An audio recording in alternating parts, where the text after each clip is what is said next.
Hi అండి. నమస్తే. మన ఇళ్లల్లో పెద్దవాళ్ళు ఎక్కువగా స్వీట్స్ తింటే డయాబెటీస్ వస్తుందని, కాబట్టి స్వీట్స్ ఎక్కువగా తినొద్దని పిల్లలకు చెప్తుంటారు కదా!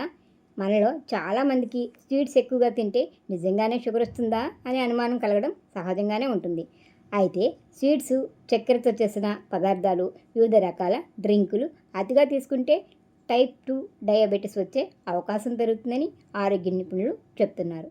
చక్కెర ఎక్కువగా ఉన్న పదార్థాలను తింటే ఒబెసిటీ వచ్చి శరీరంలో అనేక అవయవాల చుట్టూ ఫ్యాట్ పేరుకుపోయే ప్రమాదం ఉంది.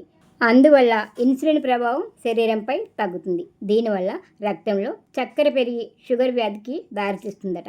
అలాగే చక్కెర అధికంగా ఉండే డ్రింక్స్ ఎక్కువగా తీసుకున్న వారిలో టైప్ 2 డయాబెటీస్ వచ్చే అవకాశం ఉందని వైద్యులు చెప్తున్నారు. కాబట్టి స్వీట్స్కి, షుగర్తో చేసిన డ్రింక్స్కి ఎంత దూరంగా ఉంటే అంత మంచిదని వైద్యులు చెప్తున్నారు.